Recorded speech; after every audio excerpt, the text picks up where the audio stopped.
우리 커맨시의 모든 성도들 그리고 영상으로 들으시는 모든 성도들 참 반갑습니다. 오늘 우리가 대각성 집회 두 번째 주인데요. 오늘 우리 제가 참 같은 신대원 동기이셨고 같은 반에서 공부했었었는데요. 우리 조영민 목사님을 여러분에게 소개할 수 있어서 무한한 기쁨이라고 생각합니다.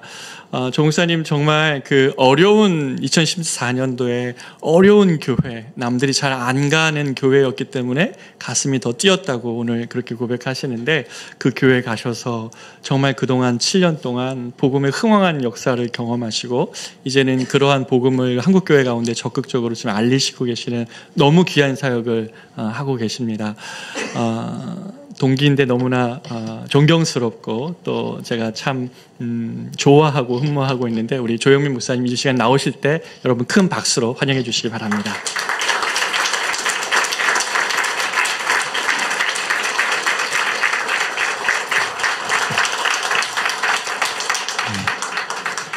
네, 안녕하세요. 반갑습니다. 네, 반갑습니다. 네, 지금 상암 월드컵 경기장 이 건너편에 있는 작은 교회, 나눔교회를 섬기고 있는 조영민 목사라고 합니다. 우리 목사님과 이제 신대원 이제 1학년 때부터 3학년까지 이렇게 같이 다니면서 얼마나 저분은 공부를 잘하시는지, 저 사람은 참 이렇게 나랑 다른 과에 있나 보다 이런 느낌이었고, 늘 열심히 공부하고 진지하고 저희랑 같은 연배인데도 불구하고 훨씬 형 같았는데 지금은 더 형님 같은 이제 분위기가 되었습니다. 제발 우리 목사님을 너무 힘들게 하지 마시고요. 저렇게 흰머리가 저렇게 늘어난다는 건 우리 성도님들이 평소에 많이 좀 이렇게 어렵게 하셨구나 이런 생각이 들고요. 저 보세요. 완전 동안이잖아요. 네, 우리 성도님들이 많이 사랑하고 사랑받고 이렇게 하다 보니까 점점 더 어려지고 있습니다. 하여튼 많은 사랑 이렇게 더 받아주시면 좋겠고요. 또 이게 분당 우리 교회에서 분립개척 팀에 또 이렇게 한 팀을 맡아가지고 나온단 말을 듣고 한번 또 어떻게 목회하는지 좀 궁금하기도 하고요. 좀 만나보고 싶은 마음도 있었는데, 하필 또 교회 이름이 커맨시잖아요. 와서 보라 그래가지고 결국 제가 와서 이렇게 볼 수밖에 없었습니다. 네, 오늘 이렇게 어떤 말씀을 좀 전하면 좋겠다라고 이렇게 물어봤더니 복음과 관련된 내용을 좀 해달라고 했습니다. 그래서 이제 복음을 전하는 집회를 준비하고 있고 사람을 초청하려고 하고 있는데, 그 전에 우리 가운데 먼저 복음이 좀 충만했으면 좋겠다. 우리 가운데 좀 잊혀진 복음들, 좀 감동과 감격을 좀 사라져버린 부분들을 회복했으면 좋겠다라고 이야기하면서 복음에 대한 이야기를 좀 이렇게 해달라라고 요청을 하더라고요. 근데 여러분, 그 설교 중에 제일 어려운 설교가 복음 설교인 거 아시나요? 왜냐하면 많은 분들이 이미 복음을 알고 있다고 생각하고 있기 때문에. 그리고 이렇게 오래간만에, 처음 여러분 왔잖아요. 이렇게 처음 온 사람들은 나름 다 이렇게 뭔가 주특기가 있습니다. 뭔가 약간 감동적인 간증들 이런 게 약간 섞어가지고 되게 이렇게 뭔가 멋있고 아름다운 이야기가 있는데, 그런 거 말고 복음을 들려달라 그러는 거예요. 참 다른 이야기 진짜 좋은 게 많은데 약간 요거 하면 정말 다 울고 요거 하면 다 웃고 막 이런 거 막 있는데, 요거 다 하지 말고 복음을 들려달라 그래가지고 진짜 어렵다. 근데 이제 어떻겠습니까? 요청한 대로 제가 해야 되고, 전 프로니까 프로는 또 요청대로 해야 됩니다.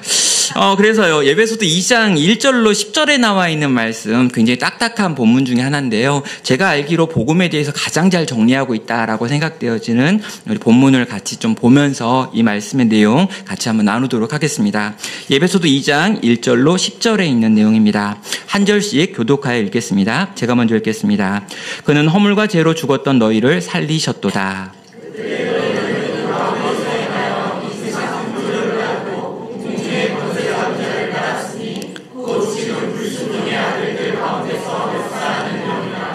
전에는 우리도 다 그 가운데서 우리의 육체의 욕심을 따라 지내며 육체와 마음에 원하는 것을 하여 다른 이들과 같이 본질상 진노의 자녀이었더니,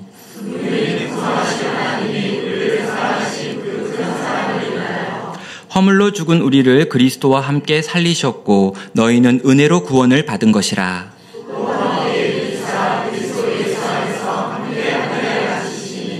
이는 그리스도 예수 안에서 우리에게 자비하심으로써 그 은혜의 지극히 풍성함을 오는 여러 세대에 나타내려 하심이라.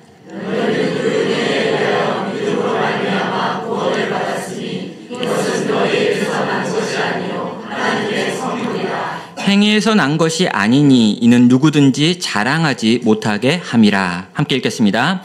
우리는 그가 만드신 바라 그리스도 예수 안에서 선한 일을 위하여 지으심을 이 일은 하나님이 전에 예비하사 우리로 그 가운데서 행하게 하려 하심이니라. 아멘. 예, 저는 오늘 다시 복음 앞에라고 하는 제목을 가지고 예배소서 2장 1절로 10절에 있는 말씀을 함께 나누려고 합니다.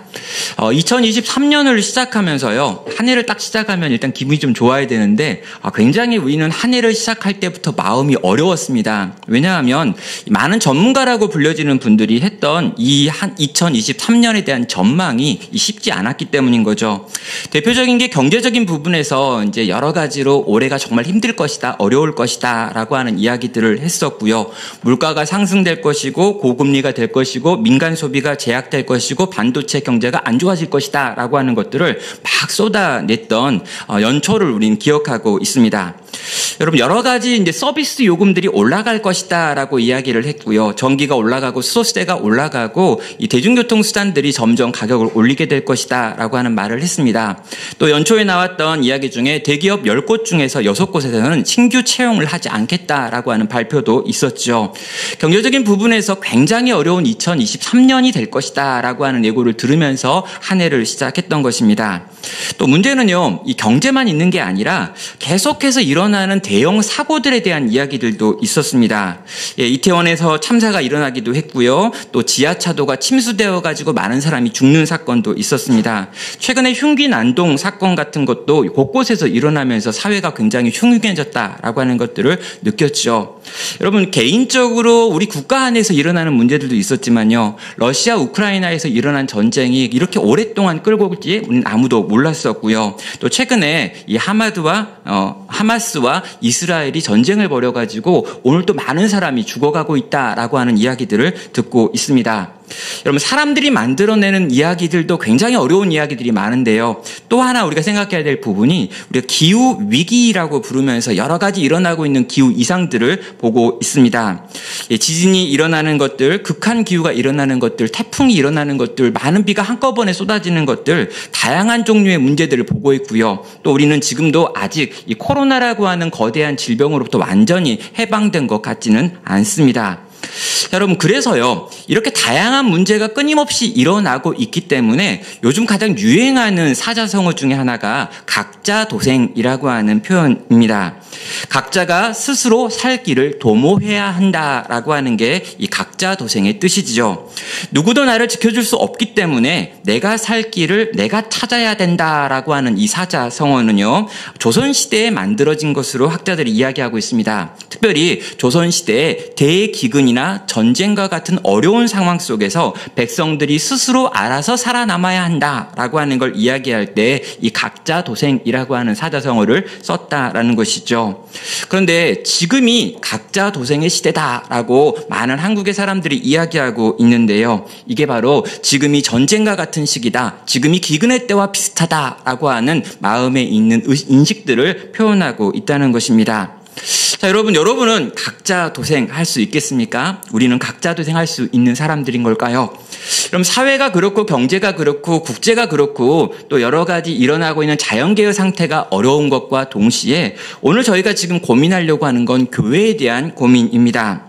여러분, 교회에 대해서 다양한 진단들이 계속해서 나오고 있습니다. 여러분, 2020년부터 시작해가지고 2021년, 2022년을 지나고 지금 2023년에 오면서 이 교회의 상황이 굉장히 어렵구나라고 하는 이야기가 곳곳에서 들려집니다. 가장 큰 어려움은요, 기본적으로 거대한 흐름 중에 하나인데 이 탈종교화라고 하는 흐름입니다.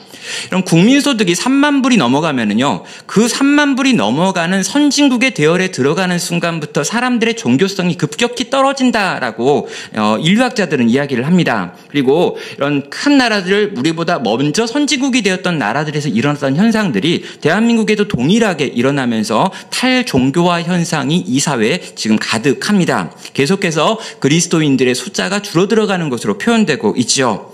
자, 그런데요, 이렇게 그리스도인의 숫자가 줄어들어가고 있는 탈종교화라고 하는 거대한 흐름 속에서 지금 이 대한민국의 교회는 이제 이 코로나라고 하는 사건을 경험합니다. 그리고요, 이 코로나 3년을 지나가면서 가장 급격하게 줄어들어 버린 종교가 이 기독교라고 이야기를 하는 거죠. 코로나 3년을 지나면서 한국의 주요 교단들이 매년 모여가지고 총회를 할 때 교인 총 인원수에 대한 보고를 하는데요. 3년 동안에 56만 명이 줄어들었다라고 보고하고 있습니다. 여러분, 3년 만에 56만 명이다라고 하면요, 한번 좀 이렇게 생각해 보면 충격적입니다. 여러분, 56만 명이 3년 동안에 없어졌다는 거예요. 그 전에 교인이었는데 3년 만에 이 인원이 사라져 버렸다. 50만 명이 넘는 숫자가 교회를 더 이상 다니지 않는 것으로 결정하고 있다라고 하는 건요, 엄청난 통계고 엄청난 숫자인 것입니다. 여러분, 거기다가요, 기독교에 대한 신뢰도가 굉장히 많이 낮아져 버렸습니다. 코로나 전에는 36% 정도 기독교를 신뢰할 수 있다라고 이야기했는데요, 코로나 2년이 지난 다음에 조사했더니 18%로 줄어들어가 있는 걸 우리는 보게 된 거죠. 여러분, 18%다라고 하는 건요, 이 36%대는요 3명 중에 1명은 기독교를 신뢰한다라고 말했다면 18%는 5명 중에 1명만 기독교를 신뢰한다라고 말한다는 거예요. 그리고 이 퍼센테이지 안에는 교회를 다니고 있는 사람들이 포함되어 있기 때문에 교회를 다니지 않는 사람들 가운데 기독교를 신뢰할 수 있다라고 말하는 사람의 비율은 5% 내외라는 거죠. 여러분, 100명한테 여러분이 복음을 전했을 때 95명은 여러분을 거부하고 한 5명 정도만 당신이 교회를 다니는 거에 대해서 긍정적으로 생각한다라고 하는 게 지금 이 시대의 이 세상의 분위기라는 것입니다. 그럼 지금 복음을 전해보겠다고 하고요, 복음을 전해가지고 사람을 초청해가지고 함께 예배를 드려보겠다라고 하는 대각성주의를 준비하고 있는데 여러분의 마음이 쉽지 않을 겁니다. 왜냐하면 이전에 여러분이 복음을 전할 때보다 지금 복음을 전했을 때 상대방에 보이는 반응이 훨씬 더 부정적일 수 있다라고 하는 걸 여러분은 이미 느끼고 있을 것이기 때문입니다. 그럼 교회의 현재는 굉장히 어려운 상황입니다. 특별히 주일학교와 관련된 상황들이 충격적일 정도인데요. 여러분, 지금 한국에 주일학교가 없는 교회가 얼마나 될까요? 10개 교회 중에 48%의 교회는 지금 주일학교가 없습니다. 그러니까 절반의 교회에는요, 주일학교 학생이라고 하는 이 모든 세대가 없다라는 거예요. 여러분, 2교회 중에 1교회는 주일학교 학생이 1명도 없습니다. 그런데 더 무서운 건요, 78%의 교회에는 여러분 영유치부라고 하는 미취학 아이들이 1명도 없습니다. 자, 그럼 어떤 일이 벌어지냐면요, 7년이 그냥 지나가면 한국에 있는 교회들 가운데 주일학교가 없는 교회의 비율이 90%가 됩니다. 그러니까 10개 중에 9개에는 주일학교가 1명도 없고요, 나머지 1개 교회만 주일학교 아이들이 존재합니다.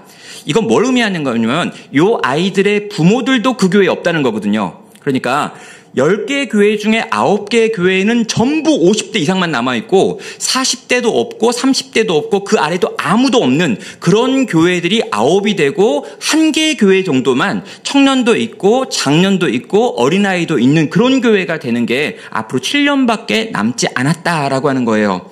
그럼 교회에 대한 여러 가지 통계들을 보고요, 상황을 보면 지금 얼마나 이 시대 교회가 어려운 상황인가라고 하는 걸 우리는 보게 되는 것입니다. 사랑하는 여러분, 교회에 대한 여러 가지 처방들이 나오고 있습니다. 어떻게 하면 교회를 살릴 수 있을까? 어떻게 하면 기독교를 회복시킬 수 있을까? 이 거대한 내리막길 속에서 거의 절벽과 같은 상황 속에서 교회를 회복시킬 수 있는 비법이 무엇인가에 대해서 매년 책이 나오고 있고요, 세미나가 열리고 있고요, 이렇게 저렇게 이 분야의 전문가들이 다양한 말들을 하고 있습니다.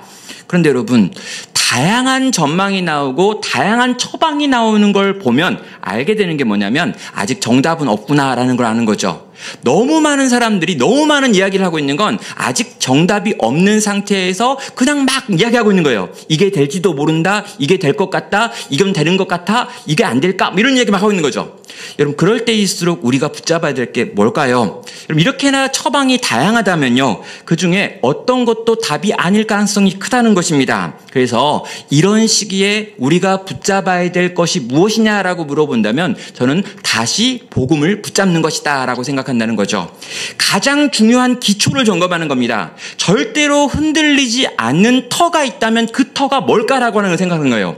물론 이것도 해야 되고요. 이것도 해야 되고요. 이것도 고민해야 되고요. 이걸 어떻게 만들까? 이거 생각해야 됩니다. 지금 한국교회 트렌드가 뭔지도 생각해야 되는 거고요. 이 시대 3040이 어떤 걸 좋아하는지도 봐야 되는 거고요. 청년들을 교회 안에 붙들기 위해서 뭐가 필요한지도 고민해야 됩니다. 시설도 만들어야 되고 프로그램도 만들어야 되고 교재도 필요하고 여러 가지 과정들이 다 필요해요. 근데 이 모든 걸 하기 전에 먼저 중요한 게 뭐냐면 우리가 먼저 이 복음이 무엇인지 알고 복음의 감격을 다시 회복하고 이 복음의 메인 사람이 되지 않고는 그 외에 그 모든 것들이 실제 아무 필요도 없을 수 있다라는 거죠.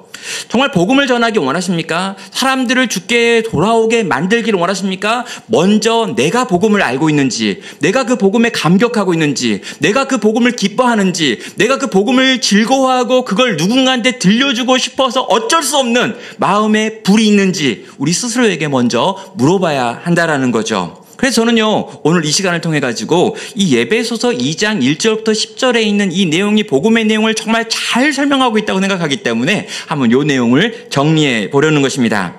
자, 우리는 복음 딱 그러면요, 이렇게 막 머릿속에 막 여러 말씀 구절이 떠오릅니다. 특별히 여기 계신 아주 좋으신 분, 훌륭하신 분들은 막 성경 구절이 막 수십 개가 떠올 수 있어요. 근데 대표적인 성경 구절이 뭘까? 그러면 요한복음 3장 16절이죠. 하나님이 세상을 이처럼 사랑하사 독생자를 주셨으니 이는 그를 믿는 자마다 멸망하지 않고 영생을 얻는다라고 하는 요거 딱 떠오릅니다. 여러분, 요한복음 3장 16절이 복음이 맞아요. 정말 복음의 핵심적인 내용을 가지고 있습니다. 그러나 너무 짧아가지고요, 요걸 가지고 좀 뭘 설명을 한다거나 요걸 가지고 뭘 하기가 굉장히 좀 어려워요. 그래서 이게 복음인데 이 복음을 좀 펼쳐가지고 더 잘 설명하고 있는 게 어딜까라고 할 때 이 요한복음 2장 1절로 10절 그리고 그 뒤에 나와 있는 내용까지 해서 요한복음이 아니라 에베소서 2장이라고 하는 본문을 보시면 복음이 너무너무 잘 정리되어 있다라는 거죠. 자, 여러분, 아주 중요한 전환을 보여주는 단어가 있는데요. 먼저는 그때는 이라고 하는 단어가 있고 또 이제는 이라고 하는 단어가 있습니다. 그래서 우리가 구원을 받기 이전에 어떤 상태였는지가 설명나고요. 그리고 우리가 구원받은 이후에 어떤 상태가 되었는지가 나와 있고요. 또 여기서 여기로 우리를 옮기기 위하여 어떤 일이 일어났는지에 대한 내용이 바로 에베소서 2장 1절로 10절에 나와 있다는 것입니다. 자, 먼저 1절부터 3절에 있는 내용을 보면요. 그때에, 그러니까 구원받기 전에 우리의 상태에 대한 설명이 나와 있습니다. 1절은 말합니다. 그는 허물과 죄로 죽었던 너희를 살리셨도다. 그때 너희는 그 가운데서 행하여 이 세상 풍조를 따르고 공중의 권세 잡은 자를 따랐으니 곧 지금 불순종의 아들들 가운데서 역사하는 영이라. 전에는 우리도 다 그 가운데서 우리 육체의 욕심을 따라 지내며 육체와 마음이 원하는 것을 하여 다른 이들과 같이 본질상 진노의 자녀이었더니 라고 말합니다. 자, 여기 나와 있는 표현들은 또 세 가지로 나눠가지고 정리할 수 있습니다. 구원받기 전에 우리의 영적인 상태가 어땠는가, 또 우리의 삶의 방식이 어땠는가, 그리고 우리의 신분이 어떤 신분이었는가라는 걸 보여주는 것이 박무리가 읽었던 내용이죠. 자, 먼저 영적인 상태가 어떠했는가를 설명하는데요. 허물과 죄로 죽었던 너희라고 하는 표현이 나오고 있습니다. 여러분, 생물학적으로 우리는 지금 다 호흡을 하고 있습니다. 심장이 계속 피를 펌프질하고 있습니다. 숨을 쉬고 있습니다. 멀쩡하게 살아있는 우리들을 바라보면서 성경은 죽었던 너희다 라고 말하고 있는 거죠. 이건요, 우리의 생물학적인 죽음을 의미하는 것이 아니라 영적인 죽음을 의미하는 표현입니다. 하나님과의 관계가 완전히 단절되어 있다. 하나님과 아무런 소통을 할 수 없다. 하나님이 우리를 위하여 모든 걸 다 베푸셔도 그걸 경험하거나 느끼거나 누리거나 감사하거나 감격할 수 없는 영적인 무감각의 상태다라고 하는 표현이 여기 나와 있는 허물과 죄로 죽었던 너희라고 하는 표현이 가지고 있는 내용입니다. 자, 우리가 왜 하나님과 단절되었습니까? 라고 물어보면요, 허물과 죄 때문이다 라고 말하고 있죠. 여러분, 죄가 우리 가운데 들어와서 허물을 만들어 냈습니다. 그리고 허물을 가지고 있는 우리는 거룩하신 하나님 앞에 도무지 설 수가 없다라는 거죠. 여러분, 거룩하신 하나님, 완전하신 하나님, 깨끗하신 하나님 앞에 어떠한 종류의 허물도 죄도 다가갈 수 없습니다. 그는 죽을 수밖에 없다라는 거죠. 그래서 하나님과 우리 사이가 완전히 끊어져 버린 영적인 죽음의 상태가 우리의 모두의 상태였다라고 설명을 하는 겁니다. 여러분 여러 번 이제 아마 기독교에 대해서 듣고 또 배우셨던 분들은 아마 알고 계시겠지만요. 기독교가 말하는 이 죄는요. 도덕적인 죄를 의미하는 것이 아닙니다. 또 법적인 죄를 의미하는 것도 아니시죠. 여러분 기독교가 말하는 죄의 본질은 뭐냐면요. 하나님의 자리에 내가 가고 싶은 거예요. 더 이상 하나님의 통제를 받고 싶지 않다라는 것입니다. 이걸 원죄라고 부르는 거죠. 하나님이 선악을 알게 하는 나무의 열매를 만들어 놓으신 다음에 절대로 이걸 먹지 말라라고 금지령을 내렸습니다. 하나님께서 동산에 있는 모든 걸 다 허용하셨는데 단 한 가지를 막으시면서 나는 창조주고 나는 신이고 너희는 인간이고 너희는 피조물이다라고 하는 선을 그어놨어요. 근데 이 선을 뛰어넘어와가지고 신의 영역에 침공하려고 했던 하나님을 향해 배신하며 내가 하나님이 되려고 했던 게 인간이 지은 죄, 이 선악을 알게 하는 나무의 열매를 따먹는 죄였습니다. 이걸 원죄라고 부르는 거죠. 이건 자기 중심성입니다. 하나님 중심으로 살아야 될 인간이 내가 내 인생의 중심이 되어 살겠다라고 했던 게 죄고요. 이 죄를 짓는 순간 그는 허물을 만들게 되며 거룩하신 하나님 앞에 도무지 설 수 없는 존재로 이제 죽음에 이르는 것입니다. 여러분 뿌리에서 잘려 나온 화초도요. 꽃병 안에서 얼마간 아름다울 수 있습니다. 다양한 종류의 꽃을 다양한 모양으로 예쁘게 꽂아 놓으면 자연계에 있는 꽃들보다 꽃병에 있는 꽃이 더 아름답고 싱싱해 보일 수도 있어요. 그러나 여러분 뿌리로부터 잘려져 있으면요. 결국에 이것은 죽을 수밖에 없습니다. 여러분 뿌리로부터 잘려나간 상태. 그래서 지금은 살아있는 것 같고 숨쉬는 것 같으나 하나님으로부터 끊어져서 뿌리가 잘려버린 상태이기 때문에 그는 허물과 죄로 죽었던 상태였다라고 지금 설명이 되어지는 것입니다. 여러분 우리가 그런 상태였다는 거죠. 우리가 죽은 상태였다는 것입니다. 거기에 어떠한 소망도 가능성도 없다라는 거죠. 아주 절망적인 영적인 상태가 우리 모두의 상태였었다라고 지금 우리의 이전 상태에 대해서 영적인 상태를 규정하는 것입니다. 또 여러분 그때 우리의 삶의 방식이 무엇이었는지를 두 번째로 설명하고 있죠. 여러분 2절부터 3절까지 있는 내용을 보면요. 이 따랐다라고 하는 표현이 반복적으로 나오고 있습니다. 하나님으로부터 분리된 그래서 내 마음과 내 뜻대로 사는 것 같았던 그 인간들은요. 실제로 내 뜻과 내 의지대로 사는 게 아니었습니다. 분명히 나는 내 마음대로 살고 있다. 내가 내 인생의 주인이다. 하나님의 자리에 이제 하나님이 필요 없고 내가 하나님이 될 거야 라고 하면서 원죄를 짓고 내가 벗어났는데 그들은 삶의 모습 속에서 끊임없이 세상의 풍조를 따랐고요. 공중의 권세 잡은 자를 따랐고요. 육신의 욕심을 따라 지냈다라고 지금 성경은 그들이 어떤 상태였는지 뭘 추구하며 살아갔는지를 보여주는 것입니다.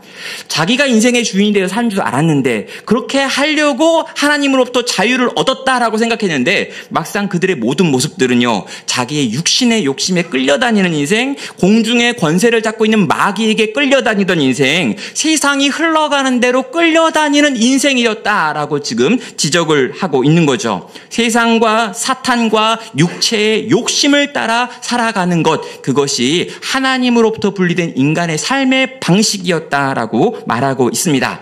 여러분 인간은요 하나님으로부터 분리되면 자유로울 줄 알았습니다. 인간은요 하나님으로부터 분리되면 내가 내 마음대로 살 수 있을 거라고 생각했습니다. 근데 여러분 그렇지 않았고요. 하나님으로부터 분리된 인간은 마귀와 세상과 인간의 욕심에 이 종이 되어가지고 끌려다니는 또 다른 종류의 죄인, 또 다른 종류의 종으로 세상을 살아가더라는 것입니다.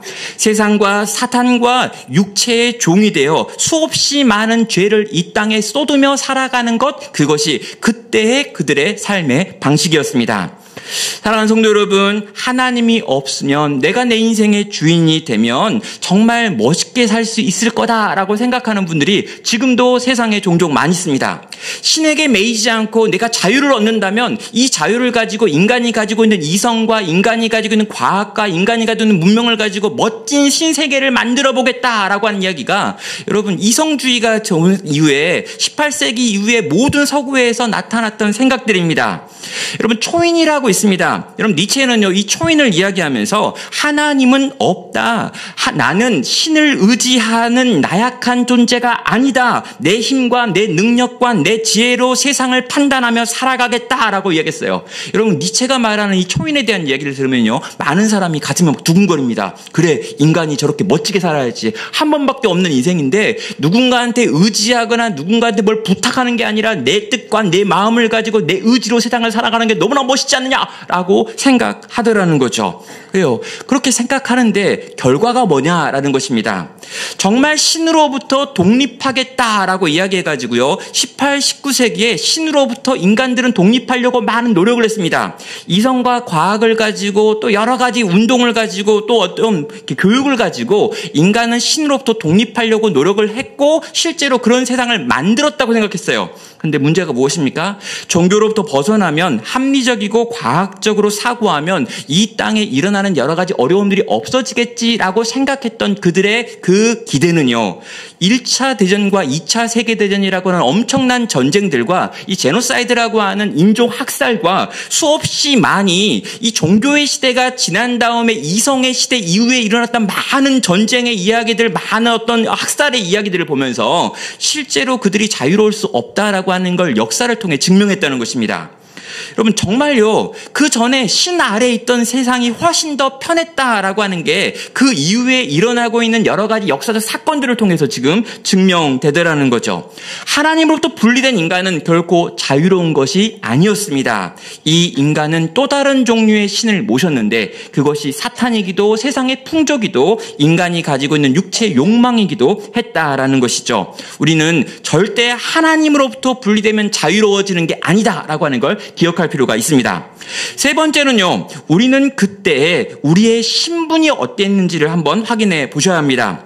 본질상 하나님의 진노의 자식들이 바로 우리의 신분이었다라고 정리하고 있죠. 하나님을 왕으로 인정하지 않는 것은 하나님이 왕이신 세상에서 하나님을 향해 반기를 드는 것이었습니다. 이걸 역모라고 부르죠. 역모의 결과는요, 가장 강력한 왕의 분노를 사는 것이었습니다. 학자들은 하나님의 진노에 두 가지 종류가 있다라고 설명을 하는데요. 하나는 현재적인 것이고 다른 하나는 미래적인 것입니다. 먼저 미래적인 하나님의 진노를 살펴보면요, 죽어서 우리가 가게 될 지옥을 보여주는 것이죠. 그럼 지옥이 있을까요? 없을까요? 요즘 유행하는 신학을 보면은요, 지옥이 없다 그래요. 왜냐하면 하나님은 사랑이신데 그 사랑이신 하나님이 지옥을 만들어가지고 우리를 꼬시리면서 기뻐할 리가 없다 이러는 거죠. 그러니까 여러분, 하나님은 사랑이시기 때문에 사랑이신 하나님이 지옥을 만들어서 우리를 영원토록 고통스럽게 만들 일이 없다라고 말하는 거 뭐냐면, 그 사람들이 가지고 있는 상식이에요. 여러분, 성경은 뭐라고 말합니까? 지옥이 있대요. 여러분, 예수님도 분명히 지옥이 있다라고 이야기했습니다. 게헨나를 이야기했단 말이죠. 그렇다면 지옥은 있는 겁니다. 여러분, 영원한 심판이 있습니다. 하나님이 준비하신 본질상 진노의 자식들을 향한 영원한 심판이 있고 영원한 불지옥이 있다라는 거예요. 우린 그걸 믿고요, 그걸 생각합니다. 그렇구나. 하나님이 사랑하시지만, 인간을 사랑하시지만 사랑하시는 그분이 사랑이시기 때문에 때리지 못하는 건 아닌 것처럼 그분은 분명하게 지옥을 이야기하고 영원한 심판을 말하며 어서 속히 돌이키라고 우리를 향해 외치고 계시는 분이라는 것입니다. 우리는 최후의 심판을 믿고요, 최후의 판단 속에서 영원히 받을 상과 영원히 받을 저주와 심판이 있다라고 하는 걸 믿음으로 고백하는 것입니다. 만약에 우리가 그 이전에 있는 상태에 그냥 머물고 있었다면, 그리스도 예수로 말미암아 새로운 생명을 얻지 못했다면 우리는 본질상 하나님의 진노의 자식이기 때문에 그 영원한 심판과 지옥에 떨어질 수밖에 없었다라는 거죠. 자, 그런데요, 이런 미래에 있을 심판에 대한 이야기뿐만 아니라 이 이야기는 오늘 현재에도 하나님의 심판은 다양한 방식으로 임하고 있습니다. 하나님 없는 인생은요, 자신이 모든 것을 결정하고 모든 것에 책임을 져야 합니다. 그는 망가진 세상에서 망가진 본성을 가지고 이 땅을 살아가고 있기 때문에 자기 자신도 망가뜨리고요, 자기와 가까운 이들도 망가뜨리고요, 자기가 살고 있는 이 세상들도 망가뜨리는 쪽으로 갈 수밖에 없습니다.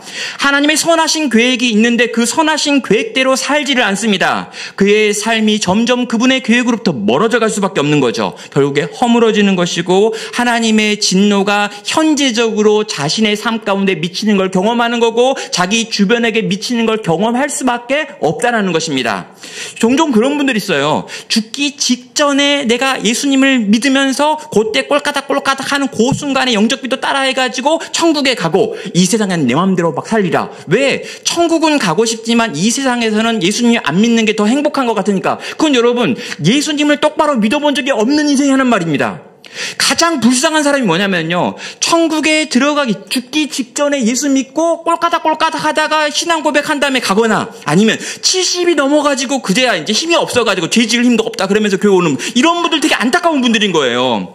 왜냐하면 우린 누구냐면요, 이 땅에서 예수 그리스도를 믿고 그분이 내게 주신 사명과 비전과 꿈에 붙들려가지고 그걸 위해 즐겁게 기쁘게 내 인생을 막 살아드리는 거죠. 여러분 이게 기쁨이잖아요. 예수 믿는 게 행복하지 않습니까? 여러분 이렇게 다락방 리더를 하면 막 기쁘고 감격스럽죠? 막 너무 즐겁잖아요. 막 내가 누구간데 나에게 이 영혼을 맡기셔가지고 저 꼴통 같은 저 인간을 위해 기도하게 하실까? 이러면 막 기쁘잖아요. 여러분 이런 기쁨과 감격이 있어가지고 이거 평생 하는 거라는 거니까. 근데 여러분 이런 기쁨도 없이 평생 그냥 다락방 수논만 하다가 죽는 날까지 수논으로 계속 양육받고 공급받고 막 이런 은혜 받다가 막 죽는 거예요. 막 죽었는데 막 죽어가지고 천국 갔더니 사람들 막 찬양 부르는데 아는 찬양이 없어. 다 찬양 부르는데 성경 구절 가지고 막 이거 막 누구 만나가지고 루디아님 막 이야기하고 막 이럴 때 루디아가 누구지? 언제 들은 것 같긴 한데 막. 여러분 이거 되게 비참한 거라는 거죠. 우리는요 현재적으로도 하나님의 심판 가운데 놓여 있는 것입니다. 하나님의 큰 은혜를 누리고 그 은혜에 붙들려서 오늘 하루하루 살아가는 게 너무너무 큰 기쁨인데 이 기쁨을 누리지 못하고 세상이 주는 기쁨과 즐거움 속에서 그냥 막 살다가 어찌해서 천국에 간다? 그게 기쁘다고요? 아니요. 여러분 그건 정말 비참한 겁니다. 많이 비교될 거예요. 거기 가가지고 신실하게 주를 위해 살았던 이들이 천국에서 누리게 되는 기쁨과 즐거움이 있는데 그것과 비교했을 때 내가 별로 갖고 있는 게 없거든요. 사랑하는 여러분, 현재적으로도요, 우리는 하나님의 진노 가운데서 그 진노를 계속해서 경험하는 상태라는 거죠. 자, 여기까지 정리하면은요, 구원 이전에 우리들의 상태가 어떤 것인지를 정리할 수 있게 됩니다.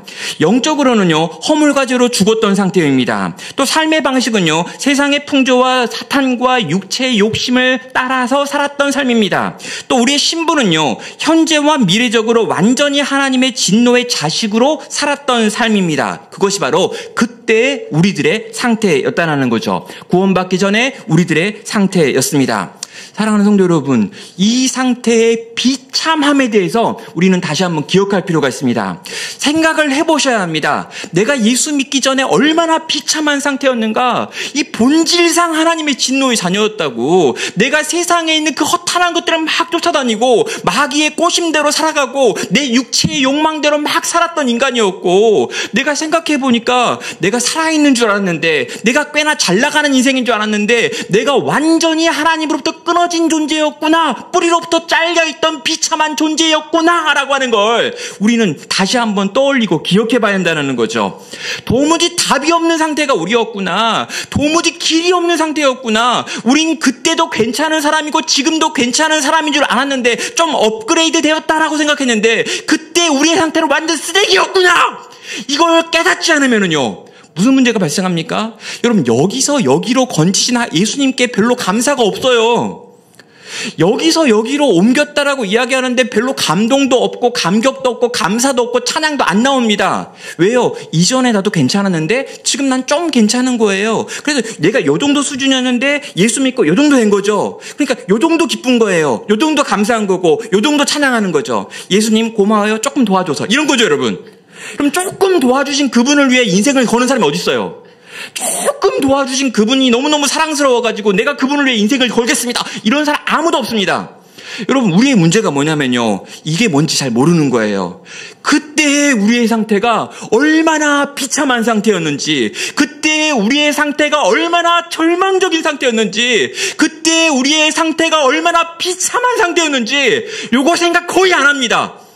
여러분, 우리가 개구리라고 해가지고요, 올챙이라고 생각 안 하는 거예요. 예수 믿는 지 좀 오래돼가지고요, 예수 믿기 전의 상태가 어땠는지 기억 안 하는 거예요. 그래가지고 그때 내 상태가 얼마나 비참한 인생이었는지, 상태였는지를 모르니까 우리는 감사와 찬양과 헌신과 이런 모든 것들이 잘 일어나지 않는 거죠. 또 여러분, 우리가요, 복음을 전할 때도요, 요 부분에 대해서 기억하는 게 필요합니다. 여러분, 내가 지금 누군가한테 찾아가 복음을 전한다는 건 뭐냐면요, 그 상태에 놓여있는 그 인간을 거기서 끄집어내기 위한 거예요. 그러니까 그 사람 괜찮은 사람인데 교회 좀 안 나오니까 교회 좀 나오면서 교양을 좀 키워줘야지라고 데리고 가는 게 아니에요. 이 사람은 지금 죽은 사람이에요. 이 사람은 끝장났습니다. 영원한 심판과 현재적 심판 가운데 놓여있는 너무너무 비참한 인생이에요. 이 인생이 여기서 끄집어 나와야지만 사는 거고요. 지금 그런 상태에 놓여있는데도 실제로 자기가 어떤 상태인지 몰라가지고 저렇게 떵떵거리면서 저렇게 막 즐거워하면서 막 자랑하면서 살고 있는데 보면 너무 안타깝잖아요. 이게 안타까움이 있으신가요? 여러분, 우리는요, 이렇게 예수님 안 믿는데 잘 나가는 사람들 보면서 약간 부러워할 때가 있어요. 근데 제발 좀 부러워하지 마세요. 하나도 부러워하면 안 돼요. 절대 부러우면 안 돼요. 그러니까 우리 집은 20평인데 걔가 막 60평에 산다? 여러분, 집이 크면 얼마나 청소하기 어렵겠어요. 그러니까 그런 거 부러워하지 마시라고요. 정말 그거 부러워할 이유가 안 됩니다. 왜요? 여러분, 그 친구들은요, 어떤 친구들이냐면 생명이 없어요. 가끔 영화 같은 거 보면요, 좀비 영화 이렇게 아시는 좀비? 좀비가 해가지고요, 죽었는데 막 움직여요. 겉으로 보기에는 살아있는 것처럼 움직이는데 걔는 죽은 거예요. 심장이 안 뜁니다. 근데 여러분, 죽어있는 그 사람이 좋은 옷을 입고, 좀비가 좋은 옷을 입고 있는데 막 부러워해. 살아있는 여러분이. 이상한 거잖아요. 좀비가 좋은 집에 살고 있는 걸 보면서 좀비를 막 부러워해. 살아있는 사람이. 아니라는 거죠. 우리 안에는 생명이 있고요. 이 생명이 우리 속에 가득하고요. 이 생명이 우리 가운데 넘치고 있기 때문에 좀 허접한 옷을 입고 허접한 데 살아도 우리 괜찮아요. 우리는 산자거든요. 근데 여러분, 산자가 죽은 자를 막 부러워해요. 산자가 죽은 자를 보면서, 와, 쟤 좀비는 참 옷도 좋은 거 입었다. 좀비가 좋은 옷 어디다 필요? 아무것도 없다니까요. 현재적 심판과 영원한 심판 가운데 이미 던져져 있는 비참한 인생이에요. 그래서 거기서 끄집어내겠다는 거고요. 사랑하는 여러분, 정말 내 주변에 있는 하나님을 믿지 않는 영혼들을 바라보실 때요, 막 대놓고 넌 좀비야 이렇게 하면 안 돼요. 이것도 듣고 갑자기 가가지고, 야, 내가 너 어떻게 괜찮은 줄 알았는데 너 완전 좀비래. 야, 이러면 안 되고요. 이제 이렇게 마음만 그런 거고요. 실제로 가서는 절대 그러면 안 돼요. 뭐 옷도 좋다, 참 집도 사느라 고생했다, 뭐 이렇게 왜 있었네, 이렇게 이야기해줘야 돼요. 근데 아무튼 우리 마음은요, 거기서 그 친구를 끄집어내지 않으면, 거기서 걔를 건져내지 못하면, 복음이 들려지지 않고 생명이 없으면 그는 지금 본질상 하나님의 진노의 자식으로 그 심판을 그 머리 위에 쌓고 있는 상태다라고 하는 걸 기억하고, 그것 때문에 우리는 경각심을 가지고 또 다급한 마음으로 그들에게 복음을 전하려고 애쓰게 된다라는 것입니다. 자, 여러분, 이게 이전의 우리의 상태였고 이전의 이 세상의 상태입니다. 이제 두 번째로 우리가 살펴봐야 되는 내용은 뭐냐면요, 바로 구원이라고 하는 사건이에요. 이전에 이랬던 사람들이 이제는 이런 존재가 되는데, 이 엄청난 이 변화를 만들어내는 과정에 어떤 일이 일어났는가라고 하는 걸 살펴보는 거죠. 4절부터 6절까지에 있는 내용이 바로 그 내용입니다. 자, 4절은 말합니다. 긍휼이 풍성하신 하나님이 우리를 사랑하신 그 큰 사랑으로 인하여 허물로 죽은 우리를 그리스도와 함께 살리셨고, 너희는 은혜로 구원을 받은 것이라 또 함께 일으키사 그리스도 예수 안에서 함께 하늘에 앉히시니라고 말하고 있습니다. 자, 여러분, 우리는요, 이 구원을 떠올리고 생각할 때마다 감사하고 감격하고 찬양하고 즐거워하고 기뻐해야 합니다. 근데 잘 기뻐 안 해요. 그러니까 여러분, 이미 구원 받았잖아요. 여기 요 시간에 와서 앉아 있을 정도의 열심을 가지신 분들, 심지어 주차하기 위해 9,000원까지 쓰신 분들, 그분들은요, 정말 믿음이 대단한 분이에요. 우리 교회 성도들한테 9,000원 이게 주차비 내고 교회 와서 앉아있으라면 절대 안 앉아있어요. 교회가 내주나요? 꼭 그렇게 물어봐요. 근데 여러분, 대단한 분들입니다. 근데요, 이렇게 대단하신 여러분들은 아마도 구원받은 사람일 것이고 구원의 내용을 알고 있을 거라고 저는 믿어요. 여러분, 이 구원이 너무 감격스럽습니까? 막 구원을 떠올리면 막 갑자기 눈물이 나면서, 내가 구원받았구나. 치본도 아니고 구원. 이러면서. 여러분, 이런 감동과 감격과 감사와 찬양이 늘 흘러 넘치는 삶을 살고 있냐고요? 대부분 안 그렇죠. 실제적인 이익이 생기면 그때 감사해요. 가령 뭐 이렇게 우리 애가 뭐 공부를 좀 못했는데 요번에 찍은 게 다 맞아가지고 막 이렇게 이제 뭐 좋은 대학에 들어갔다. 그러면 갑자기 하나님은 살아계세요. 어제까지 좀 안 살아계신 것 같았는데 갑자기 하나님은 살아계시며 우리를 특별히 사랑하시며 우리 가정 가운데 특별히 일하시는 온 세상 어디에도 찾아볼 수 없는 능력의 주심이 이런 막 고백을 하는 거죠. 그러니까 우리 남편이 막 이렇게 진급을 못하고 있었는데 몇 년 꿇었는데 이젠 더 이상 안 될 거다라고 했던 그 타이밍이 갑자기 돼버리고 막 이러면 이제 이렇게 위에서 갑자기 잘려가지고 막 사건이 일어나가지고 다 없어져가지고 갑자기 막 올라가 버리면 이런 거 보면서 정말 하나님은 나만 편해 뭐 이런 얘기를 하는 거죠. 근데 여러분 이게 되게 웃깁니다. 돈에 우리는 감사하고요. 취업을 하면 감사하고요. 학교에 들어가면 감사를 하고요. 막 이상형의 형제나 자매를 만나면 또 감사하고요. 내 자식이 잘 되면 막 감사하고요. 막 이런 걸 감격하고 막 이럴 때 막 감사한 거 특별히 많이 해요. 근데 여러분 내가 구원받은 것 때문에 감사한 것만 하는 사람 본 적이 없어요. 제가. 하나님 오늘 내가 생각해보니 이 구원이 이렇게 놀랍고 위대하군요. 이 구원에 대한 감격이 참을 수 없어가지고 내가 이제 하나님께 막 감사한금합니다. 이런 사람을 찾아본 적이 없어요. 왜 그럴까요? 신기하게도요. 우리가 받은 구원이 뭔지 잘 모르기 때문이에요. 우리가 받은 구원이 얼마나 대단한 건지를 잘 모르고요. 또 이 구원이 우리 가운데 오기 위하여 하나님이 무엇을 지불하셨는지를 잘 모르기 때문에 실제 구원이 뭔지 잘 모르니까 우리는요 구원에 대해서 별로 감사하지 않더라는 거죠. 여러분 구원에 대한 감사가 없는 사람, 감격이 없는 사람 역시 주님의 명령에 순종할 수가 없습니다. 주신 것이 얼마나 큰지 모르는데 감사하는 마음이 있을 리가 없지요. 그리고 주님이 그걸 나한테 줬다고 하는데 그게 준 게 별게 아닌 거예요. 구원 받았는데 그건 뭐 이제 친구도 받았고 옆에 있는 사람 받았고 뭐 영접기도 따라하면 받는 거고 뭐 이렇게 군대에 가가지고 뭐 이렇게 햄버거 먹고 싶어가지고 가가지고 세례 받고 뭐 이럴 때 나도 구원 받은 것 같고 뭐 이래가지고 다채롭게 구원을 받았다고 생각하기 때문에 구원이 그렇게 값지다, 그렇게 귀하다, 그렇게 놀랍다, 위대하다라고 하는 생각을 하지 않는다는 거죠. 근데 여러분 이 구원은요 엄청난 것이었습니다. 자, 여러분 오늘 이 4절 우리가 읽었는데요. 긍휼이 풍성한 하나님이라고 말하는데 이 앞에 이 데라고 하는 헬라어가 있어요. 그리고 이 데라고 하는 말은 이 그러나라고 하는 것입니다. 자, 그때 우리의 상태에 대해 설명했습니다. 그때 우리가 엄청나게 이 소망 없는 상태였다. 절망적인 상태였다. 하나님의 진노의 자식들이었다. 막 이야기했단 말이죠. 그럼 그렇게 인간에게 아무런 소망이 없었는데 그러나라는 거예요. 데라고 하는 건 그러나니까요.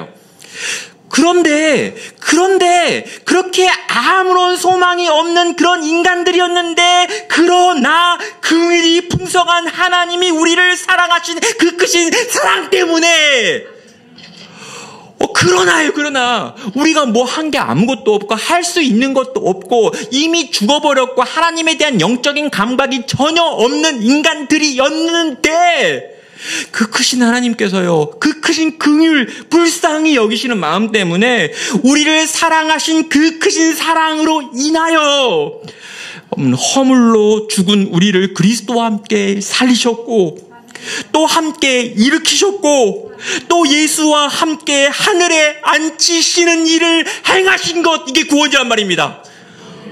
그럼 세 가지로 또 이야기하고 있죠. 뭐라고 이야기합니까? 그리스도와 함께 살리셨대요. 그럼 그리스도와 함께 일으키셨대요. 그리스도와 함께 하늘의 보좌 앞에 앉히셨대요. 여러분 이게 뭡니까? 죽어 있었거든요. 죽어 있는 우리를 살려내신 거예요. 그러면 죽어 있는 사람이 살아나는 거 소생한 거죠. 그럼 굉장히 기쁜 일이지만 살아나가지고 걔가 숨만 깔짝도 쉬고 있는 거예요. 아무것도 못해요. 근데 여러분 그렇게 살려놓으신 것으로 끝낸 게 아니라 그를 일으켜 세우신 거예요. 움직이게 한 거죠. 움직이고 역동하고 일할 수 있게 만들고 뭔가 행동할 수 있도록 바꾸셨다는 거예요. 거기다가 그렇게 살아서 움직이는 것만으로 감사한데 하나님의 우편 보좌에 함께 앉히셨다라고 이야기하면서 이제 하나님한테 아빠라고 부르고요. 하나님은 우리한테 자식이라고 부르는 일이 벌어졌다라는 거죠. 이건요, 저 바다 끝에 있던 그 인간, 그 죽은 인간을 살려내고요, 이렇게 세우고요, 높여가지고 보좌에 앉히시는 이 거대한 예수님이 우리의 인생 가운데 하시는 이 구원의 역사를 표현하는 내용인 것입니다. 여기서 강조되는 게 뭐냐고요? 함께라고 하는 표현이에요. 그럼 함께 살리시고, 함께 일으키시고, 함께 앉히셨다라고 이야기하죠. 누구와 함께? 그리스도와 함께. 여러분요, 이건 유니온 크라이스트라고 해가지고요, 그리스도와의 연합을 이야기하는 표현이에요. 여러분, 그리스도가 우리를 어떻게 건지셨냐고요? 예, 이렇게 했습니다. 우리가 죽어 있어요. 그리스도께서 하늘 보좌를 뛰어 내려와 가지고요, 생명이신 그분께서 죽음 속으로 뛰어들었습니다. 그래가지고요, 이 죽음 속에 있는 우리를 끌어안으신 거예요. 십자가에 달려 죽으심으로, 무덤에 갇히심으로. 여러분, 죽어있는 우리를 그 무덤 속에서 끌어안으셨습니다. 근데 그분은 죄가 없잖아요. 그렇게 죽을 수 없거든요. 죄의 싹시 사망인데 그분은 죄가 없기 때문에 죽을 수 없는 분입니다. 그래서요, 하나님이 예수님을 살려내야 되는 거예요. 당연히 그분은 법대로 하니까. 근데 예수님을 살려내려고 하나님이 예수님의 목을 딱 잡아가지고 너 거기 계속 있으면 안 돼, 일어나, 이렇게 해서 우리 기도해오죠. 근데 여러분, 예수님이요, 우리를 안 놔요. 그러니까 함께 죽으신 그분께서 나는 함께 일어나겠다는 거예요. 그래서 예수님이 우리를 꽉 끌어안고 죽어있는 우리를 꼭 끌어안으신 그분이 그 팔을 놓지 않으심으로 그분이 살아날 때 우리도 살아나는 것입니다. 그분이 하나님의 우편 보좌에 앉으셔서 모든 영광을 누리시며 이 땅을 통치하게 될 때 하나님이 예수님을 끄집어 올리시는데 예수님이요, 우리를 포기하지 않고 우리를 붙들고 놓지 않으시는 거예요. 그래서 그분과 하나이기 때문에, 그분과 완전히 하나가 되어 있기 때문에 우리는 그분을 끌어안지 않았지만 그분이 우리를 끌어안고 있기 때문에 결국에 하나님의 보좌에 앉아서 영원히 왕노릇하는 바로 거기 그 자리까지 우리가 가게 되었다는 거죠. 여러분, 이게 복음이라고 하는 것입니다. 기적이 일어나 버린 것입니다. 놀라운 일이 일어나 버린 것입니다. 사랑하는 여러분, 예수님은 왜 우리를 그렇게 붙잡으셨던 걸까요? 왜 우리를 위해서 뛰어내려오셔가지고 죽음 가운데 있는 우리와 함께 죽으신 걸까요? 왜 그분은 우리를 거기서 일으켜 세우시기까지 꼭 포기하지 않고 우리를 붙들고 계신 걸까요? 그리고 그분이 보좌에 앉으시면 혼자 앉으실 텐데 끝까지 우리를 끌어안고 있다가 결국 우리를 보좌에 앉히시는 이유는 뭘까요? 여러분, 하나님의 그 크신 사랑으로 인하여라고 얘기했죠. 사랑이 있는데 너무 큰 사랑이에요. 긍휼, 불쌍히 여기시는 마음이 있는데 이 긍휼이 도대체 이해할 수 없는 엄청난 종류의 긍휼하심이요. 그래서 이렇게 표현하는 거예요. 여기 이렇게 나와 있잖아요. 긍휼이 풍성하신 하나님이 우리를 사랑하신 그 큰 사랑을 인하여. 이건요, 멋있는 표현 다 합쳐가지고 만들어 놓은 거예요. 긍휼이 있는데 그 긍휼은 막 풍성해요. 하나님이 있는데 우리를 사랑하시는데 그 사랑에다가 더 큰 사랑 때문이다 라고 이야기하는 거죠. 여러분, 바울은요, 자기가 쓸 수 있는 모든 표현들을 동원해가지고 하나님의 한량없는 은혜와 그 크신 사랑으로 인하여 예수 그리스도께서 우리와 함께 죽으셨고 살아나셨고 지금 저렇게 높은 곳에 우리를 앉히셨다라고 말씀하고 있는 겁니다. 사랑하는 여러분, 그래서요, 우리는 이 주님이 우리를 위해 행하신 이 놀라운 일을 생각하는 거예요. 기억하는 거예요. 우와, 나를 위해 이런 일이 벌어지다니. 내가 죽어 있었는데, 끝났었는데, 절망이었는데 왜 주님이 나를 위해 거기까지 기어 내려오셨을까? 저 하늘 보좌를 버리시고 인간이 되시고, 인간이 되셔서 30년 가까이 사시다가 결국에 십자가에 달려 죽으시고 무덤에 갇히신 이유가 뭘까? 그리스도께서 이렇게까지 낮아지신 이유가 뭘까? 또 그리스도께서 올라가실 때 왜 우리를 끄집어 안고 계속해서 올라가시는 걸까? 여러분, 그 크신 하나님의 사랑 때문인 거죠. 여러분, 그러니 여러분, 이 큰 사랑을 우리가 알고요, 이 큰 긍휼을 입어서 이것으로 말미암아 우리가 살아난 사람이다라고 하는 걸 안다면요, 우린요 기본적으로 기쁜 거예요. 자식이 대학에 떨어져도 기뻐요. 물론 안 돼요. 안 기뻐요. 지금 저희 집 애가 지금 고3인데 이런 말 했다가 큰일 날 것 같아요. 저는 안 기쁠 겁니다. 하나님, 이건 좀 지워주세요. 여러분, 막 이렇게 사업에 망하면 안 기쁘죠. 여러분, 이렇게 세상에 살다 보면 여러 가지 어려움도 있고요. 세상을 살다 보면 이렇게 좋은 일도 있고요. 그래서 또 어떤 때는요, 정말 비참한 일도 있잖아요. 근데 그리스도인은 뭔지 아세요? 좋은 일이 생겨도요, 너무 기뻐하지 않는 거예요, 이렇게. 왜냐하면 훨씬 더 기쁜 일을 내가 가지고 있다는 거 알겠지가. 또 하나는 뭐냐면요, 이러다 이렇게 해서 일이 안 될 때가 있잖아요. 막 이렇게 비참할 때 있잖아요. 비참한 일을 경험할 때도 그리스도는 어떻게 반응하냐면 너무 비참해하진 않는 거예요. 그리고 절대 비굴해지지 않는 거예요. 왜요? 나는 있잖아, 그래도 영원한 생명을 가졌어. 나는 그랬잖아. 내 아버지가 하나님이셔. 나는 있잖아. 이 땅에서는 집을 못 가져도 영원한 나라에선 이미 집을 소유했어. 그러니까 우리를 안 쫄아요. 그리스도인들은요, 세상에서 좀 많이 가졌다고 교만해지지도 않고요, 세상에서 좀 못 가졌다고 해서 비참해지지도 않아요. 왜요? 가장 좋은 걸 이미 소유한 사람들이니까요. 사랑하는 성도 여러분, 세상 앞에 우리가 보여줘야 될 모습이 뭐냐면요, 이거예요. 아니, 얘는 이상해요. 쟤는 좀 이상한 인간들이에요. 이 정도 되면 되게 비참해야 될 것 같은데 좀 울더니 막 돌아다니고 씩씩하게 막 이렇게. 아니, 이 정도 되면 막 교만해져가지고 사람들 위에 와가지고 막 이렇게 갈구고 막 이래야 될 것 같은데 약간 교만해진 것 같더니 다시 또 겸손해져요. 저 인간 되게 이상한 거예요. 나는 절대 저렇게 안 살 것 같은데 저 인간 저렇게 살아요. 근데 저렇게 살고 있는 저 인간이 뭔가 있는 것 같은 거죠. 사랑하는 여러분, 우리는요, 이 구원을 가진 자답게 사는 거예요. 이 구원을 기억하시기 바랍니다. 이 구원이 얼마나 놀라운지 생각하십시오. 아침에 잠에서 깨가지고 처음 떠올리는 게 내가 함께 주님이 날 위해 십자가에 달려 죽어주셨고 나를 일으켜 세우시고 나를 영원한 거기까지 옮기시다니, 이 놀라운 일이 내게 일어나다니, 이런 거 생각하면서 막 감사하고 막 즐거워하고 기뻐하고 막 이렇게 애들이 왜 엄마 웃어? 복음이 생각나서 너무 웃음이 난다. 요번 좀 이상해요. 요즘 이렇게 이런 걸 하는 거죠. 이렇게. 나중에 애들이 기억할 거 아니에요. 우리 엄마는 좀 이상했어. 복음만 생각하면 혼자 시시 웃는데 좀 이상한 것 같아. 약간 우리는 좀 그럴 필요가 있어요. 사랑하는 여러분, 이 복음을 기억하시길 바랍니다. 그럼 4절 시작할 때 뭐라고 시작했는지 다시 한번 생각해보세요. 그러나요, 그러나. 우리가 아무것도 할 수 없었는데, 그러나. 하나님께서 그 긍휼, 그 풍성하신 긍휼 때문에 그 하나님의 사랑의 그 크신 사랑으로 인해서 우리를 위하여 이 놀라운 일을 행하셨다라는 것입니다.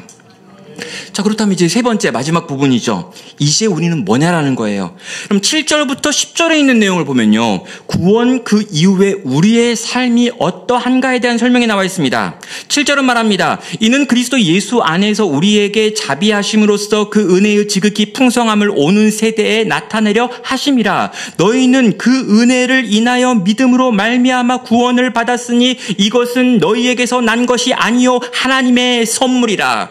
행위에서 난 것이 아니니 이는 누구든지 자랑하지 못하게 하려 함이라 라고 말합니다.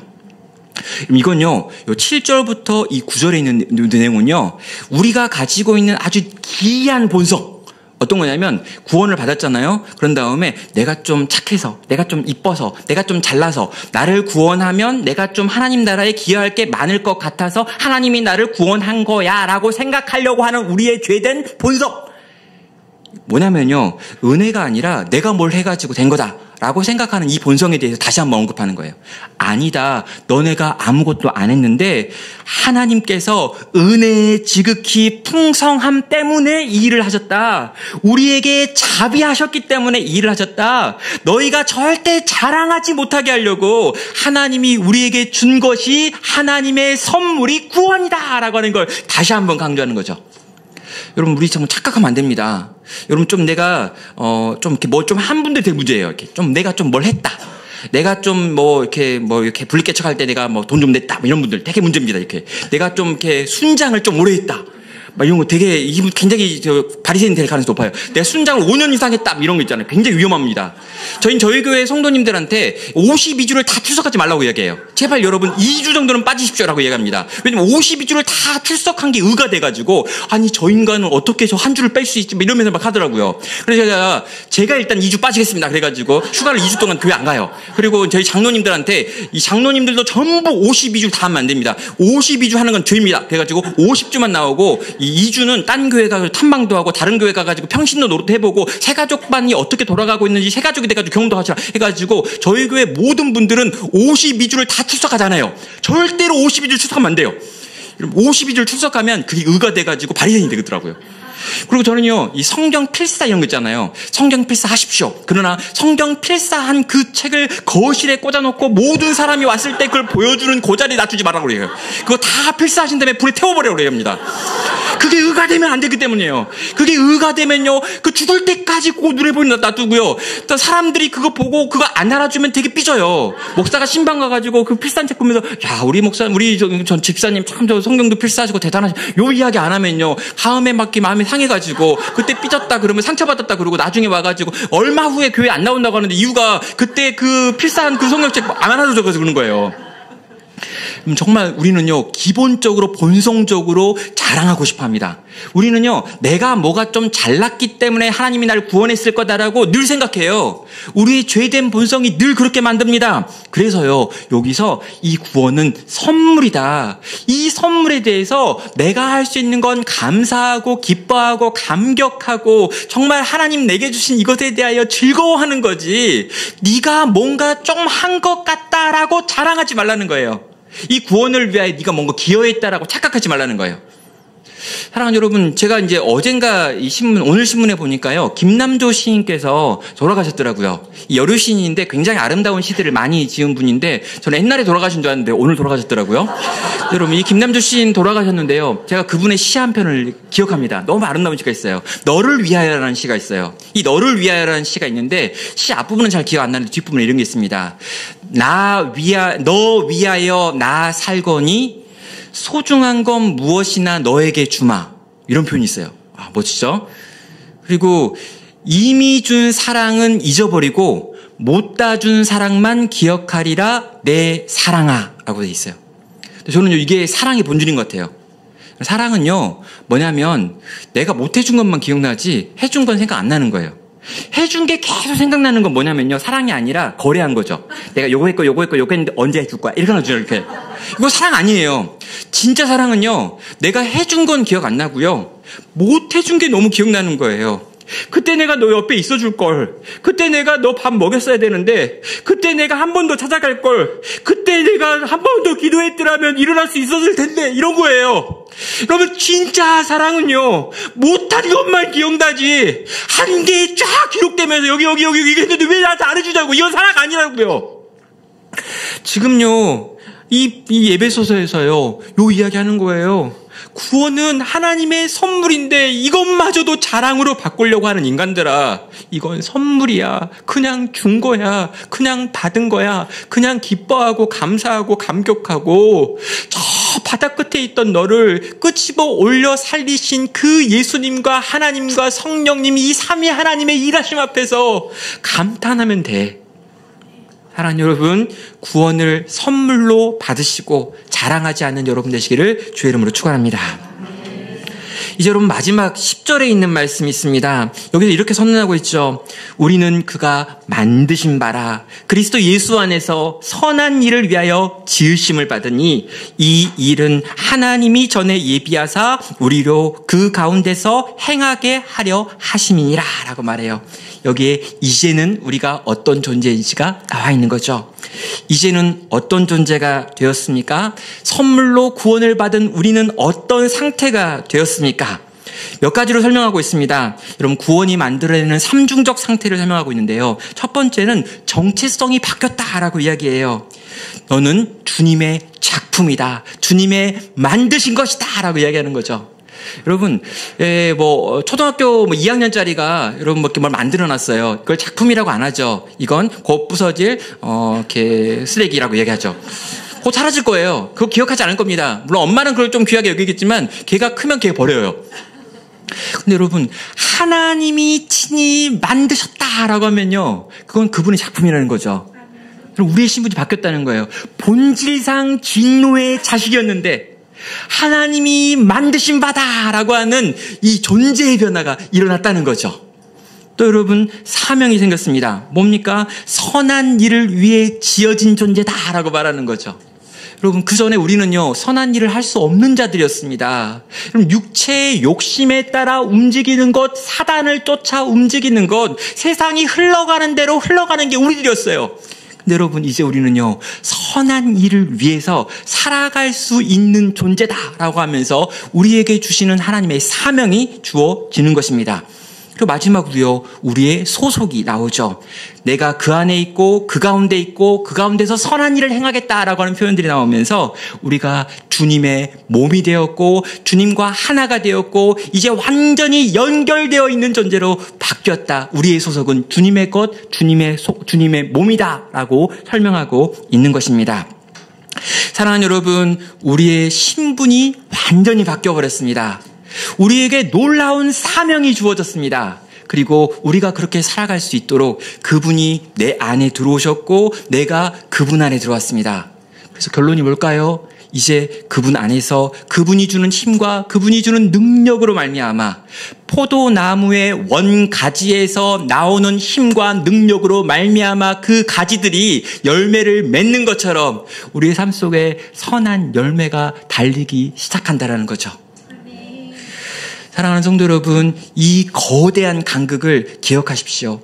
여러분, 신앙이 성숙한다라고 하는 건 딱 하나 이걸로 설명할 수 있어요. 내가 이전에 얼마나 비참한 존재였는지 점점 더 많이 알아갑니다. 여러분, 믿음이 깊어지고 하나님을 알게 되고 하나님을 경험하면 경험할수록 이전에 내가 얼마나 비참한 상태였는지 올해보다 내년에 더 많이 알게 된다면 난 지금 성숙하고 있는 거예요. 또 하나는 뭐냐면요, 우리 주님께서 이제 우리를 만들어 놓은 이 상태가 얼마나 영광스러운 상태인지 점점 더 알아가는 것, 이게 또한 신앙의 성숙입니다.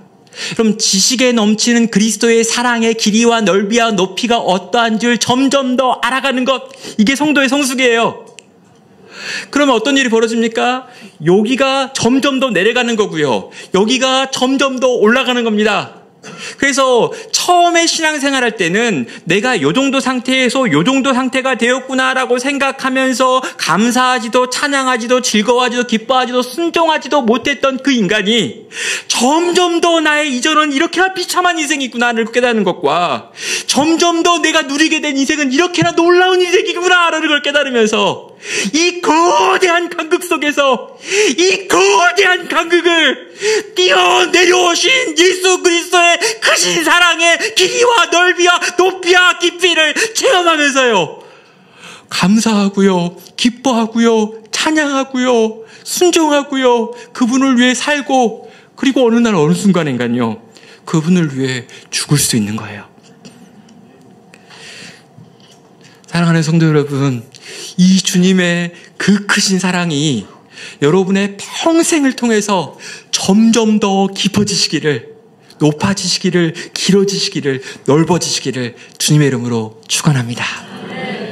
그리고 이 위대한 주님이 내게 베푸신 사랑을요, 이제 내 옆에 있는 정말 이 복음 꼭 들어야 될 그 인간, 정말 좀비 개 가서 정말 거기서 정말 간절히 그 자리에서 벗어나기를 소망하는 마음으로 내가 알고 있는 이 복음, 나를 살린 복음, 나를 감격하게 만든 이 복음을 전하고 나눌 수 있는 우리 커맨시 교회 우리 모든 성도 되시기를 주님의 이름으로 축원합니다.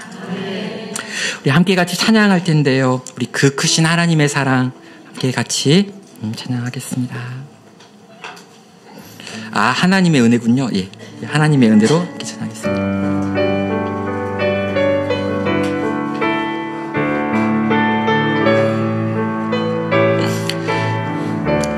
하나님의 은혜로, 하나님의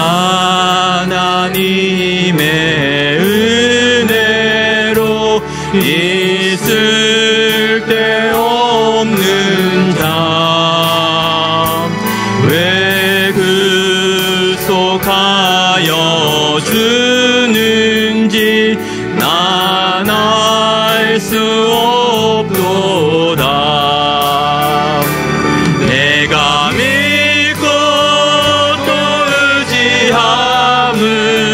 내 모든 형편 사시는 주님 늘 보호해 주실 것을 나는 확실히 아네. 왜 내게 그 센 믿음과 또 복음 주셔서 내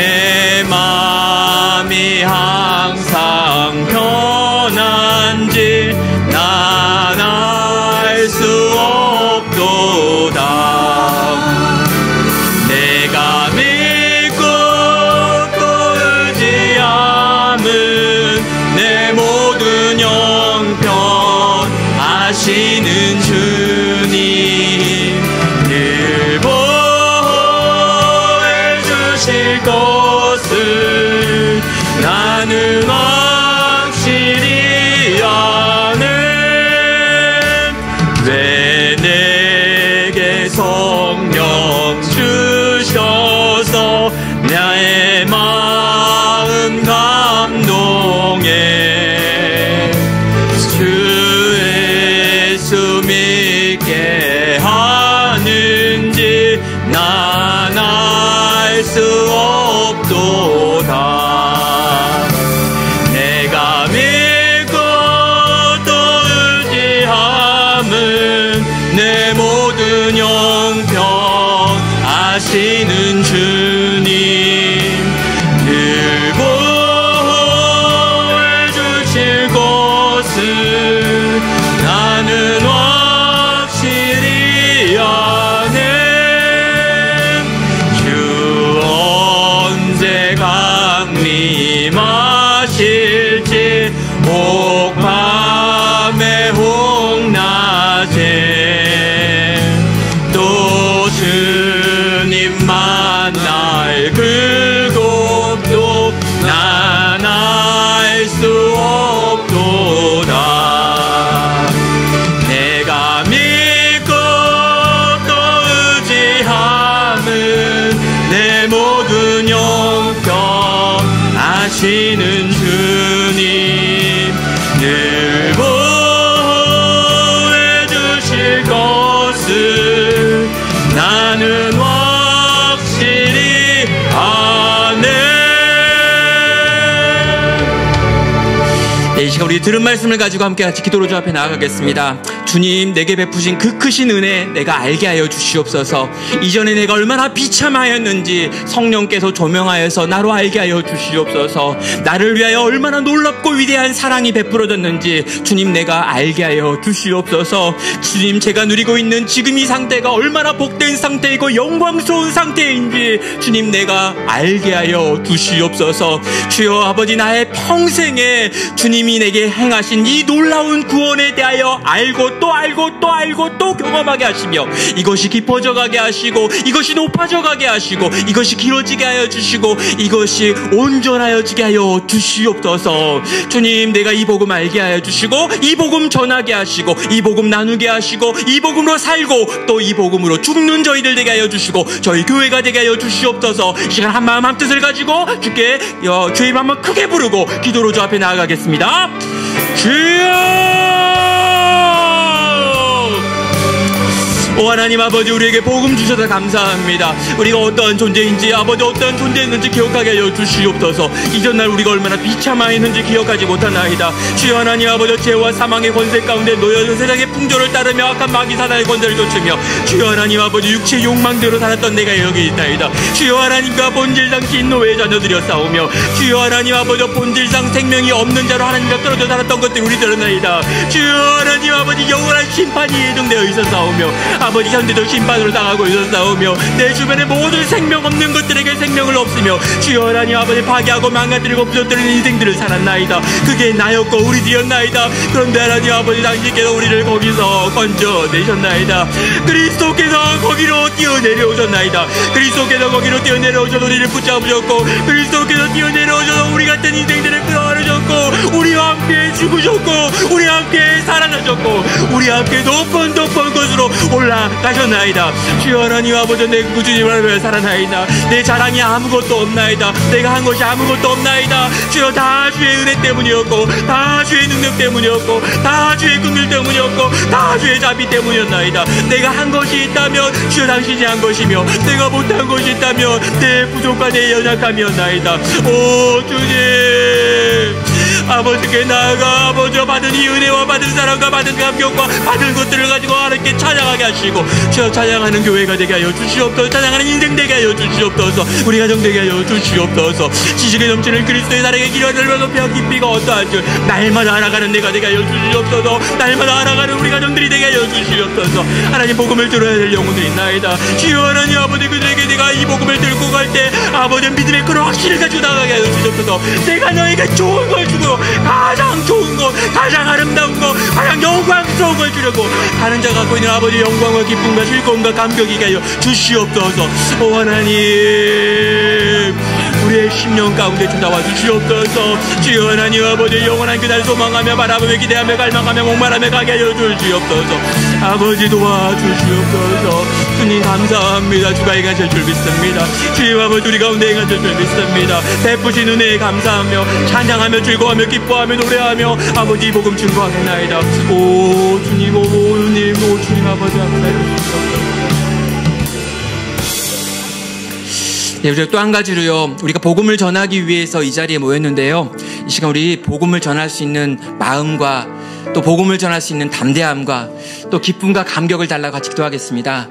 여러분, 내가 좋은 거, 진짜 좋은 거, 최고로 좋은 걸 누구한테 갖다 줄 때는요, 여러분 우리는요 비굴하지 않아요. 제발 좀 받아줬으면 좋겠어 이러지 않습니다.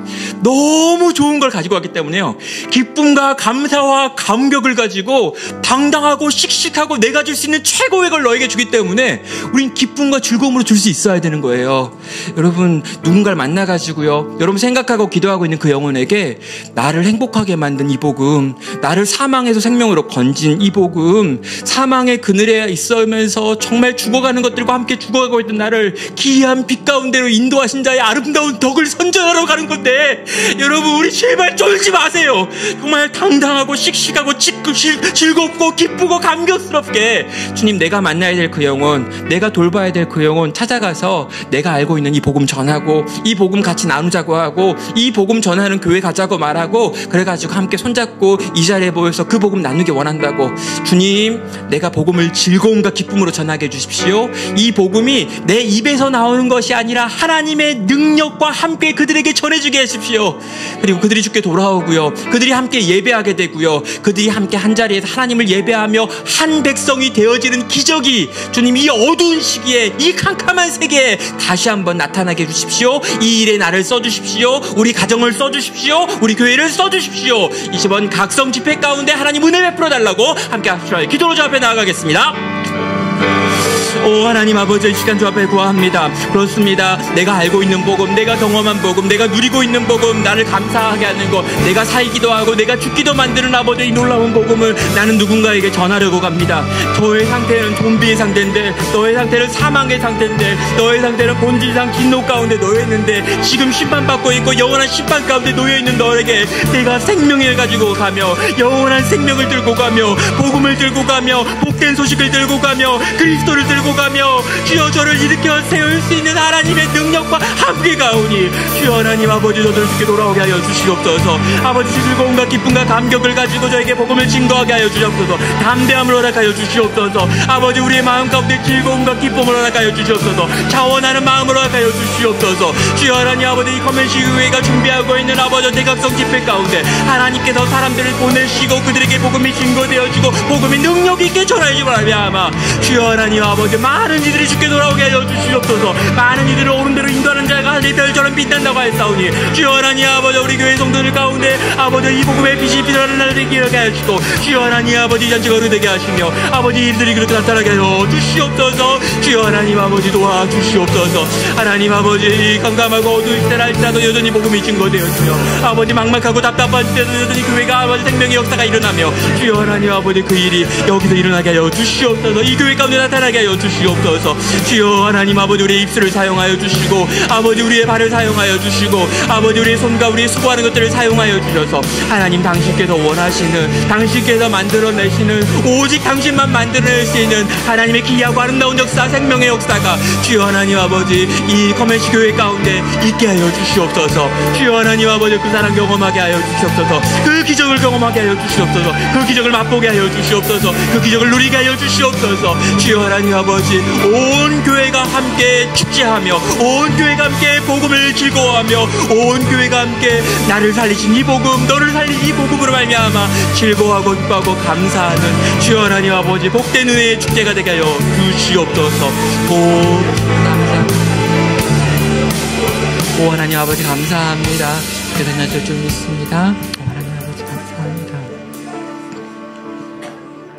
사랑과 은혜가 많으신 하나님 아버지, 이전에 우리가 얼마나 비참한 상태였는지 해가 가면 갈수록 예수님을 믿는 길이 늘어나면 늘어날수록 더 깊이 더 온전히 알게 하여 주시옵소서. 주님, 내가 받은 구원이 얼마나 감격스러운 것인지, 지금 내가 누리고 있는 상태가 얼마나 영광스러운 상태인지 나의 평생을 통하여 점점 더 많이 온전히 깊이 알게 하여 주시옵소서.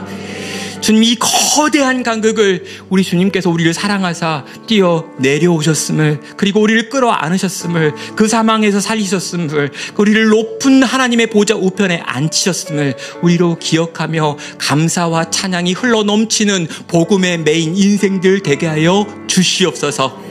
주님, 우리가 복음을 증거하기를 원합니다. 주님, 우리가 증거하는 복음이 이토록 아름다운 것이기에 아름다운 것을 들고 가서 전하는 자들의 발이 아름답다 하셨사오니 주여 하나님 아버지, 찾아가게 하시고 입을 열게 하시고 손을 내밀어 그를 붙잡게 하시고 함께 은혜의 자리에 복음의 자리로 초청하게 하여 주시옵소서.